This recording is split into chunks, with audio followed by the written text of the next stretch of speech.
What actually happens to your money after you deposit it in a bank? Most people imagine it sitting in a vault, waiting for withdrawal. In reality, that is not what happens. Your money doesn't just sit there. It gets invested and circulates through the financial system like blood through the body of the economy. Your money multiplies. This is the story of how modern banks create money out of thin air. Let's start with a simple example. Your deposit. You walk into a bank and hand over $100 for deposit. The teller takes your money and you leave. The bank records it as a liability. They owe you that money, but they don't lock it in a box and wait for you to withdraw. Instead, the bank lends most of your out to someone else to make profit. Why and how is the bank doing this? What if you need and withdraw this 100? This is achieved through a system called fractional reserve banking.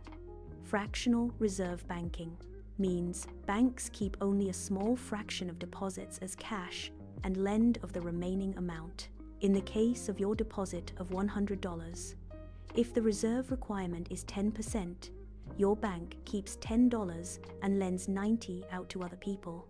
If someone borrows that $90 and puts it into their own account, that $90 becomes their deposit, which can again be loaned out minus another 10%.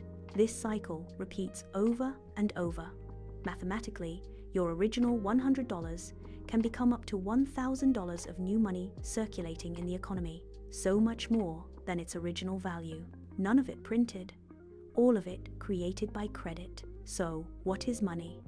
What counts as money? When economists talk about money, they usually don't mean only paper bills. Most of that money doesn't even exist physically. It exists as numbers in bank ledgers. Today, more than 90% of all money in circulation is digital credit created by banks. Only a small share exists as actual cash.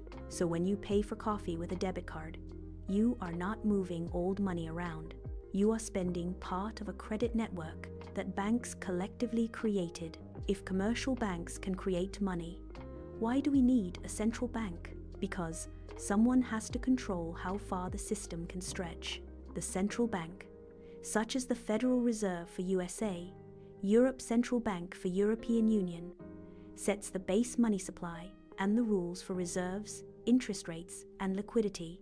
When a central bank lowers interest rates, it reduces the fundamental cost of borrowing money throughout the entire economy, which has a ripple effect, leading to an expansion of the money supply and increased economic activity. When a central bank increases interest rates, it makes borrowing more expensive, which leads to a contraction in the availability of credit and a significant slowdown in the rate at which new money is created within the economy. In short, the central bank doesn't print most money. It influences how much money private banks create. This is why monetary policy affects everything, from the prices of homes people buy and sell, to the availability of jobs and the stability of entire industries. Creating money through loans functions effectively only as long as borrowers fulfill their obligations and repay what they owe.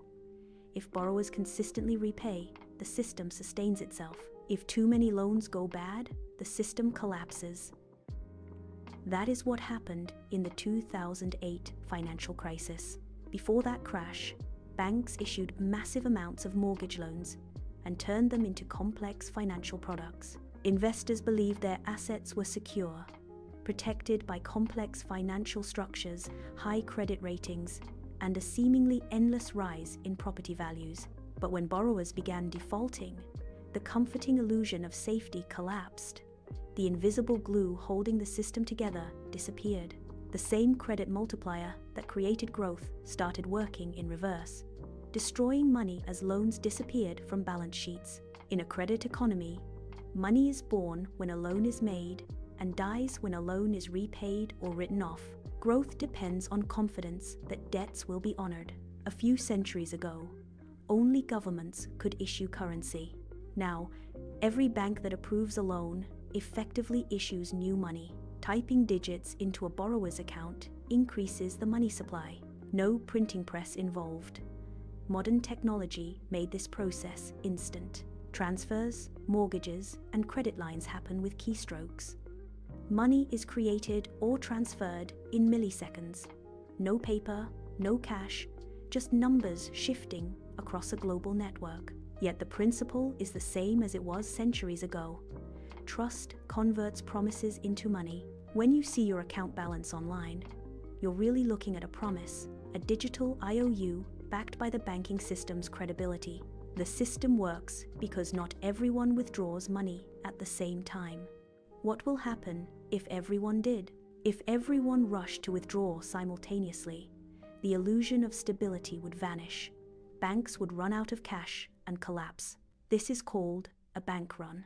A bank run happened during the Great Depression when panic made depositors demand their cash. Panicked depositors crowded outside banks, desperate to pull out their savings before the doors shut. To prevent bank runs, governments created deposit insurance and central banks became lenders of last resort. They supply emergency cash when fear spreads. This trust network between people, banks, and governments is what keeps money real. Critics argue that fractional banking makes economies unstable. By allowing banks to lend far more than they actually hold, it encourages excessive borrowing, speculation, and financial bubbles that can burst catastrophically. Supporters, however, see it as the engine of progress, fueling investment, innovation, and entrepreneurship by keeping capital in motion rather than locked away. Some propose full reserve banking, where banks must hold 100% of deposits. This would dramatically reduce risk, but also slow growth, making credit scarce and economic expansion sluggish. Others look toward cryptocurrencies and decentralized finance, systems where algorithms and code attempt to replace institutional trust with mathematical transparency. But even crypto depends on collective belief. In every form, money exists because people agree it does. Whether it's gold, paper notes, or encrypted tokens, money only works because people collectively agree it has value. So when you deposit money in a bank, that single deposit becomes the seed from which the financial system grows, allowing banks to issue loans, fund businesses, and expand credit. Each dollar has a multiplying effect, creating 10 more through the chain of lending and borrowing that keeps economies alive. Every loan, credit card, and mortgage expands the invisible web of credit that powers the modern world. Money, in the end, isn't confined to metal coins or printed bills. It's a story, an ongoing act of collective imagination, where society agrees that a few digits on a screen can move mountains, build homes, and launch empires. The next time you see a number in your bank app, remember, it's not just balance. It's the result of centuries of financial engineering, running on one fragile human invention: trust. Thanks for watching Fu Fun Facts. If you enjoyed this story, like and subscribe. Be sure to comment below about the topics you want us to talk about next. Your idea might be our next video.